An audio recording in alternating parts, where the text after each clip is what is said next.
habeen wanaagsan kuna soo dhawaada telefishinka BBC Somali qodobada wararkeena caawa ugu waaweyn waxa kamid ah Cyril Ramaphosa ayaa ballan bedelaya Jacob Zuma madaxweynaha cusub ee Koonfur Afrika kadib toddobaadyo jahawareer ah wuxuu ballan qaaday maamul xilaaana kadib iscasilaada Zuma oo musuqmaasuq lagu eedeeyay Ra'iisul Wasaaraha Itoobiya Haile Mariam Desalegn ayaa go'aansaday inuu xafiiska isaga tago maxay tahay sababta bilowga ganacsi cabitaano dabiici ah oo ka abuuray wadanka Mali shaqooyin Cyril Ramaphosa ayaa si loo dhan yahay loogu doortay inuu noqdo madaxweynaha Koonfur Afrika si uu u bedelo Jacob Zuma sacab iyo sawaxan ayaa bilowday markii la xaqiijiyay in xilka loo dhiibay ninkan ka mid ahaan jiray kuwii la dagaalamay midabta koorka kaasi oo xisbiga hogaaminayay tan iyo bishii December Mr Zuma ayaa xalay iscasilay kadib cadaadis uga yimid xisbigiisa ANC waxaana lagu eedeeyay musuqmaasuq hadalkiisii ugu horeeyay ee baarlamaanka uu ka jeediyo isagoo madaxweynaha Cyril Ramaphosa waxa uu sheegay in uu doonayo in mucaaradka uu la hadlo dadka Koonfur Afrika oo dhanna loo shaqeeyo When one is elected in this type of position, cid markii loo doorto jagada noocan oo kala waxa uu noqonayaa adeegaha shacabka Koonfur Afrika waxaanan doonayaa inaan hawsheeda u guto si xusmad leh daacadnimo ku jirto oo sharaf leh sida inaan yeelo weeye wax aan baadi goobayo that is what I will seek to do. waxa uu ahaa qareen iyo madaxa ururka shaqaalaha iyo ganacsade waa 65 jir Mr Ramaphosa waxa la filayaa inuu bari dalka oo dhan la hadlo waxa uu dhaxlay dhaqaale liita xisbi kala qaybsan iyo musuqmaasuq bal aynu eegno markana taariikhda ninka uu bedelayo waa Jacob Zuma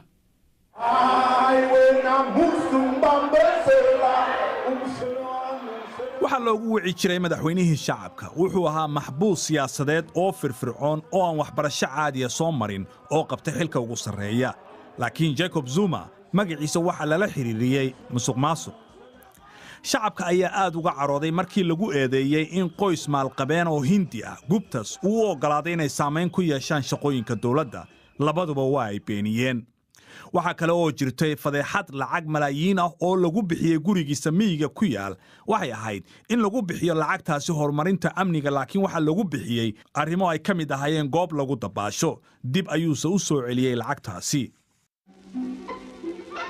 Jacob Zuma waxa uu ku soo koray oo ka yimid qoys sabool ah xilligii midabta koorkii Koonfur Afrika hooyadii waxay ahayd jaariyad Zumana wuxuu ahaa nin lo'da raaca noloshaasi hoose ayaana keentay in dad badan oo reer Koonfur Afrika ay isla xiriiriyaan markii ay 2 jeer u codeeyeen madaxweyne ku xigeen wuxuu ku soo biiray xisbiga ANC isagoo dhalin yar waxaana loogu xiray xabsiga Robben Island in uu rabay inuu afgambiyo dawladda kadib markii la sii daayay 10 sano ayuu masaafur isku maqnaa isagoo wax ka noqday militariga ANC waxa xubin muhiima uu ka ahaa nidaamkii keenay in Nelson Mandela madaxweyne uu noqdo oo la soo afjaro xukunkii cadaankii tirada yaraa Jacob Zuma wuxuu madaxweyne ku xigeen u ahaa Thabo Mbeki oo ay isku dhawaayeen laakiin way isku dhaceen Mbeki ayaa xilka uga qaaday 2005tii eedeymo musuqmaasuqa laakiin waxay u eg tahay in Zuma uu u qosol dambeeyay eedaymihii waa laga dhaafay wuxuu noqday madaxweynaha ANC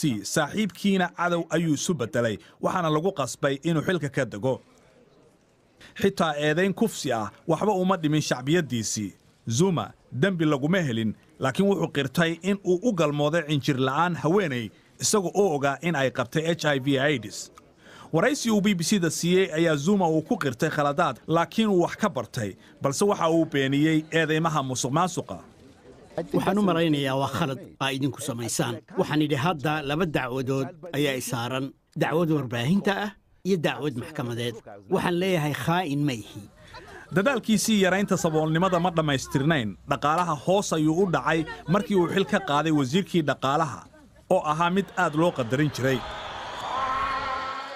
shir ANC oo dhawaan dhacay Jacob Zuma difaac ayuu ku jiray isagoo dana shisheeye ku eedeeyay inay doonayaan in ay ridaan ugu dambayntii dhicistiisa waxa ay ka timid gudaha xisbigiisa fadeexooyinkiisa socda ayaana keenay kala qaybsanaan iyo halkii ugu hooseysay ee shacbiyadda xisbiga ANC ra-iisul wasaaraha Itoobiya Haile Mariam Desalegn ayaa iscasilay. wuxuu sheegay ra-iisul wasaaraha inuu isu casilay sababo la xiriira xasilooni darrada siyaasadeed ee dalka Itoobiya. waxaa dhowaan 3 sano ka taagnaa dibadbaxyo ballaaran oo ka dhan ah dowladda, kuwaasi oo sababay dhimashada 100 qof. Cabdinuur Sheekh Maxamed Isxaaq ayaa inoo faahfaahinaya. waxaa maanta iscasilaadiisii gudbiyey ra-iisul wasaaraha Itoobiya Haile Mariam Desalegn. waxa uu xukunka hayay in ka badan 5 sano kadib markii uu geeriyooday ra-iisul wasaarihii awoodda badnaa ee dalkaasi Malla Zanaawi. maruu maantay khudbad ka jeediyey telefishinka dowladdana Haile Mariam waxa uu sheegay inuu rajaynayo iscasilaadiisu inay xal u noqon doonto xasilooni darrada Itoobiya iminka ka taagan. waxaa kaloo uu sheegay inuu iska wareejinayo hoggaanka isbahaysiga xukunka haya.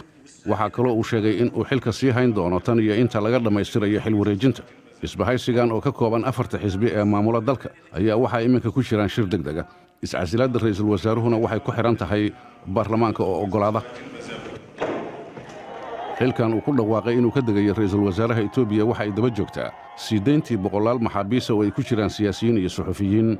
Itoobiya tan iyo 2015 waxaa ka dhacayay isu soo baxyo lagu dalbanaya isbeddello dhinaca siyaasadda iyo dhaqaalaha iyo la dagaalanka musuqmaasuqa iyo ilaalinta xuquuqda bini'aadamka.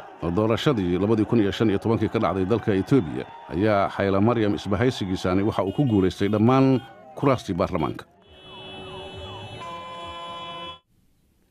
faahfaahin dheeraada ku saabsan warbixintan iyo kuwo kaleba waxaad ka heli kartaa bogga BBC Soomaali adigoo moobilkaaga ka gelaya. bal markan aynu eegno qodobo kale oo ku jira wararka maanta. booliska Florida waxay sheegayaan in qofka looga shakisan yahay weerarkii labaad ee ugu dhimashada badnaa ee lagu qaaday iskuul in lagu oogay 17 dambiye kala duwan ah oo uu dil ka mid yahay.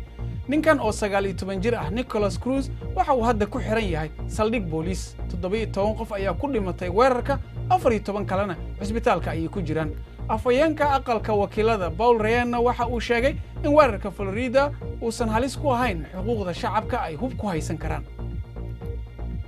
Kremlinka ayaa diiday qoraal ay soo saartay Britain oo ku eedeynaya Ruushka weerarkii internetka ee sanadkii hore. Britain ayaa sheegtay in militariga Ruushka ay mas'uul ka ahaayeen weerarkaasi saameeyay Ukraine kadibna u gudbay ganacsiyada adduunka. afhayeen u hadlay Kremlinkana waxa uu sheegay in eedahaasi ay yihiin kuwaan sal lahayn oo caddayn loo hayn. wuxuu ku tilmaamay in ay qayb ka yihiin ololaha Ruush nacaybka.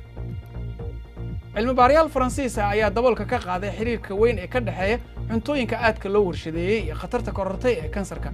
waxyaaba ay ka mid yihiin doolshaha, shukulaatada iyo cuntooyinka diyaarka ah ayaa khatar gaar u leh haweenka dhexdhexaadka ah oo ay ka qaadaan kansar.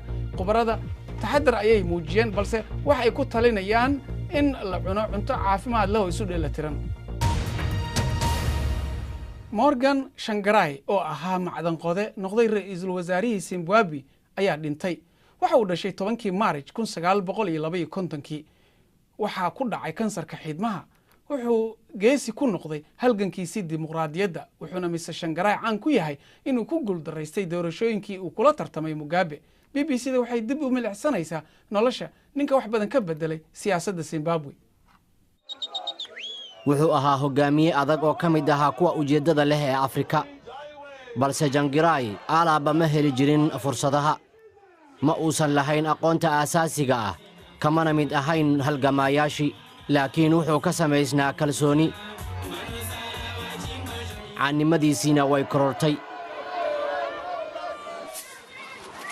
markii uu ahaa hogaamiyihii midowga ganacsatada, wuxuu qabtay dibadbixii ugu weynaa ee dawladda ka dhanka ahaa tan iyo xorriyaddii, wuxuuna xiriirka u jaray dawladda. maamulka halka xisbi ka koobnaa iyo dhaqaale xumada aawadood waxay dadka Zimbabwe diyaar u ahaayeen isbeddel. waxaana sidaasi ku dhashay MDC. si ka duwan Mugabe ficilkiisii ee siyaasadda keli ahaanshaha, Mr. Tsvangirai qof kasta ayuu soo dhoweeyey. hogaamiye Tsvangirai wuxuu isu keenay ardayda, beeralayda, oday dhaqameedka, halgamayaasha iyo ganacsatada. ZANU-PF ayaa carootay oo u adkaysan waysay caannimadiisa. xarig aan dhammaad lahayn, garaac, iskuday dil iyo dacwado khiyaano qaran.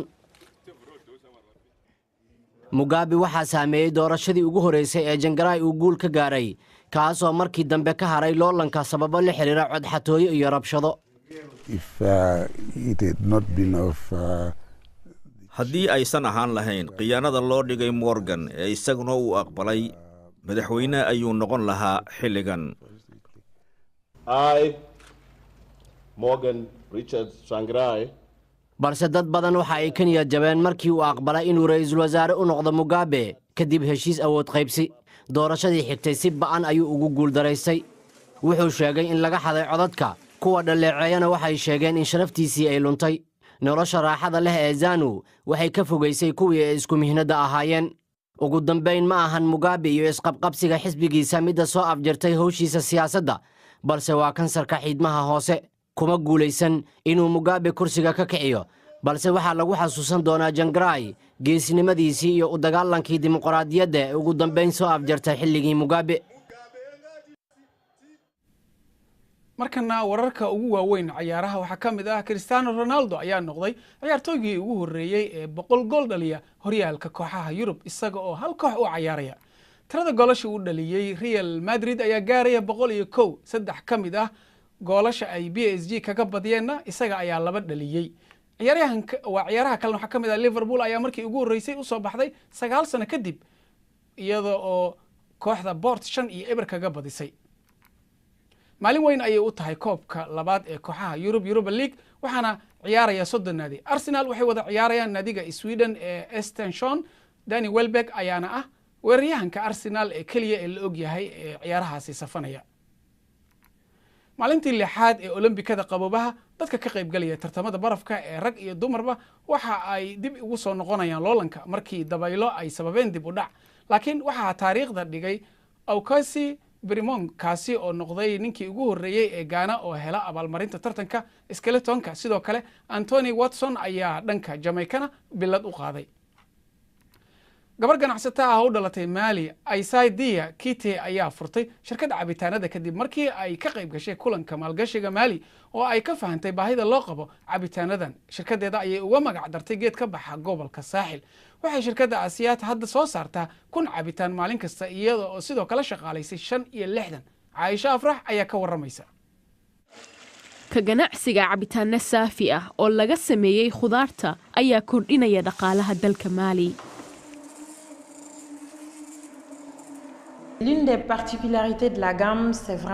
sababta ugu weyn ee cabitaanadeenu u fiican yihiin waa khudaara aan ku darno oo aan qaarkood ka soo gurnay duurka.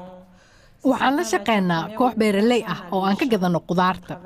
waa dad beerahooda ka dhaxlay aabbayaashood. caleemaha qaarkood oo aan ku darno cabitaanadana waxaa loo isticmaalaa daawo dhaqameed.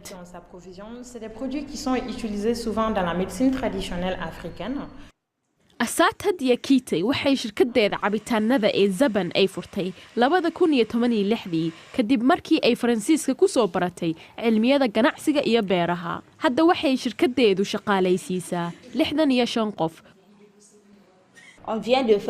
Lala Kulabey waxa ay leedahay waxa aan hadda dhadhansiinay cabitaanada kooxo taasoo muhiim u ah dadkaasi. qaarkood ayaa sheegay in sanjabiilka uu ku yar yahay cabitaanka. waxa aan ku darnay sanjabiil dheeraad ah. Aisata waxa ay shirkadeeda furtay kadib markii ay ka qayb gashay shir looga faaloonayay ganacsiga iyo wax soo saarka beeraha Mali. waxaan soo saarnaa waxaan cuni karno. sidoo kale waxaan abuurnaa shaqooyin. waxaan aaminsanahay in Aisata Daikite ganacsigeedu uu yahay mid lagu farxo. sababtoo ah iyadu waa gabar yar oo ka timid dibadda si ay uga shaqaysato dalkeena. Diakite ayaa ku guulaysatay 10 abaalmarino ilaa iyo markii ay furtay shirkadeeda, taasi oo tusinaysa hal abuurnimadeeda. haddana waxa ay ku howlan tahay bilow mashaariic cusub. intaas ayaan kusoo gabagabaynaynaa barnaamijkeena caawa. waadna ku mahadsantihiin daawashadiina. intaan kulmi doonno habeen dambe waxaan idinkaga tegaynaa nabad gelyo habeen wanaagsan.